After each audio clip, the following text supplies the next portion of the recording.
Welcome back. At this point, we are looking at the second half of our presentation on the accessory structures of the integumentary system. In our last video, we looked at hair largely, and in this one we're going to be focusing more on fingernails as well as glands. We left off looking at nails, and these would include finger and toenails. They have a job, and that is to protect the end of our fingers. We spoke previously about the integumentary system and how nails protect us and protect the bones within our skin at the fingertips as we come into contact with many different things as we grab and pick things up with our fingers. The fingernail has a couple different parts that are labeled in this image. We're not going to be focusing on all of these, but rather just a few of them. To start with, the nail plate is represented by the letter A here. The nail plate is the part of the nail that you're actually looking at from the top, and it sits on top of what is known as a nail bed. The nail bed is kind of all of this region really that's kind of red, and I would even lump in the letters F and E together in that. The nail bed, both F and E, the matrix is specifically letter E. These are epidermal cells. Just like in the epidermis, they have 5 layers of tissue, starting with the stratum basale layer and ending with the stratum corneum layer.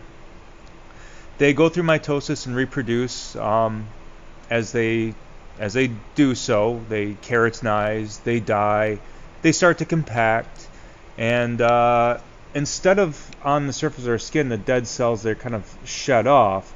These cells, they kind of compact together, and that's ultimately what forms our fingernails. So our fingernails and toenails are they're dead cells that have keratinized and compacted very densely. In the case of fingernails, they're creating a solid, which is quite remarkable that they're able to do that. When we look at our finger, the base of our fingernail, we kind of see this crescent-shaped moon, which is the letter B up here. That is known as the lanula.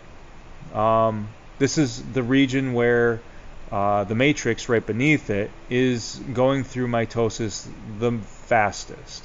So right in here we have mitosis going on very, very quickly, creating dead cells to be formed much faster than out here. And that actually explains why our fingernails grow out this way rather than up this way. And that's because these cells go through mitosis so quick, they cause the growth to go this way horizontally, not so much vertically. Although these cells here, they do go through mitosis as well, and keratinize, die, and compact and form part of our fingernail.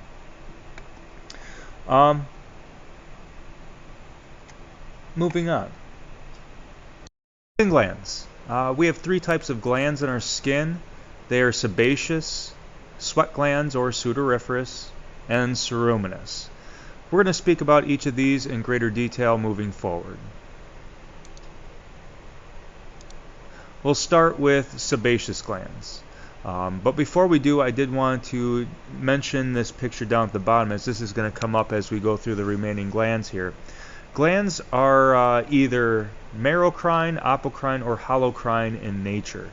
And the difference is how secretions, which are indicated by red in each of these images, are released into the lumen of the gland, or the hole in the middle of each gland.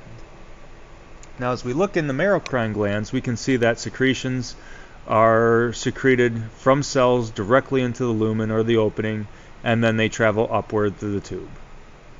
In apocrine, we can see little pieces or boats, vesicles, as they're labeled over here, vesicles of the cell. They kind of pinch off. So part of the cell pinches off surrounding the secretions, and as that travels upward through the lumen, we can see that the chunks of cell, they start to kind of disintegrate and fall apart, ultimately releasing the secretion moving upwards.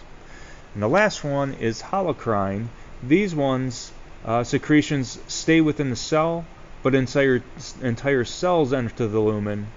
The entire cell travels upward, breaks down, ultimately releasing the secretions. So merocrine, apocrine, holocrine, it is completely based on how the secretions are released by each gland. Now sebaceous glands, they happen to be holocrine. So they are releasing entire cells, and the entire cell falls apart releasing the sebum, which is actually the secretion of these glands. Sebum is hair oil. It's a fatty substance, so it's kind of adipose in nature. And these are almost entirely associated with hair follicles, meaning they attach directly to hair, which makes sense if they're going to be oiling our hair. Now, what would be the detriment if we did not have enough sebum produced? We would have dry hair, which would be cracked and more breakable. And how would that impact the hair's ability to maintain its function of protection? As you can imagine, it would be diminished. So sebum is quite important for maintaining the health of our hair. As mentioned, sebum, it does protect the hair. It keeps the hair soft, pliable, prevents against split ends. However, too much sebum can clog pores within the skin, and that results in acne. So as good as it is, it can cause some unpleasant consequences if these glands are overactive. Sebaceous glands are located anywhere there's hair on our body, with the exception of the palms and the soles of our feet. Don't really have hair there, you don't find these glands there. Now, not all sebaceous glands attach directly to hair. There are a few locations, like on the lips and corners of our mouth, where sebaceous glands, they open directly to the surface of the skin, and they do not connect directly to hair. In this picture, we can see a sebaceous gland right here. It is connecting directly to the shaft of hair, and as the hair is growing upward, it's going to be receiving some oil, and even the hair out here continues to get oil. We know our hair gets oily if we don't wash it, and that is from this sebaceous gland right here. The next glands that we're going to look at are sweat glands, aka sudoriferous glands. As we can see, they originate within the dermis. All the accessory structures really do. And these ones tend to go directly to the surface of the skin, forming a sweat pore. We kind of know the purpose of these already. We know that they're associated with our body temperature regulation, which is predominantly their function. These glands are found all over the body, but where they're located, usually it's not always. The concentrations change, let's just say that. There's more in some areas and less in other areas. Sweat glands can either be apocrine in nature, where chunks of the cell break off and go up, or ecrine, and ecrine are a derivative of merocrine. So sweat glands can be either. The difference in the two, in addition to how they secrete products directly into the lumen or through a vesicle which disintegrates in the lumen, would be their location.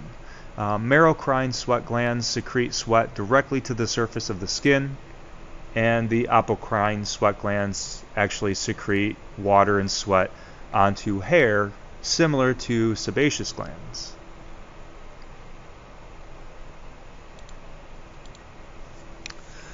The ecrine sweat glands, they are associated with homeostasis and body temperature. They are more numerous or abundant than the apocrine sweat glands. These ones are found in the forehead, neck, and back, which tend to be our major areas when we start to get warm, that start to secrete sweat first.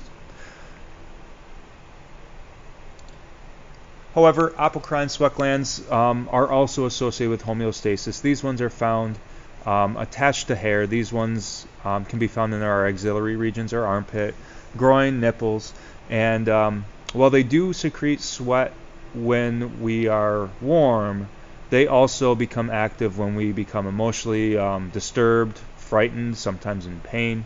And as we can see, here's an apocrine, also in the dermis, similar to the ecrine, and it does attach to hair. Now, these ones can become smelly. We don't typically smell from sweat. I know that's kind of a common conception, but these do attach to hair, and there's a lot of bacteria around hair, especially in places like our armpits. So why do we sweat into our armpits? Then why do our armpits smell? It's not because of the sweat. It's because of the bacteria that reside in these areas, and then they actually break down our sweat. There's salts and other electrolytes in our sweat that bacteria can use for, essentially for food, if you want to think about it that way. But as they break down our sweat, they release an odor, which is why our armpits start to smell after some sweating. The last glands that we're going to look at are ceruminous glands. These ones can be found either in the ears of both males and females, or in mammary glands within the breasts of females. Their function is different based on location. In the ears, they secrete a product known as cerumen, earwax, sticky yellow substance, with the purpose of trapping debris that's in the air that we do not want getting deeper down into our ears, causing ear infections. In the mammary glands, they are functioning to produce breast milk and become active after childbirth. There's hormones in our bodies that regulate the production of breast milk during specific moments in our life, but this is not a product that's produced all the time. It's strictly after childbirth, and it is controlled by a hormone, which we'll look at in more detail once we get to the semester 2. We'll start looking at hormones. So think about how some of these organs or components like cerumen can contribute to homeostasis, how they can contribute to the functions in general of the integumentary system. We're going to be completing some more work relating all of this stuff to the functions of the integumentary system. So start to think about that as you proceed from here.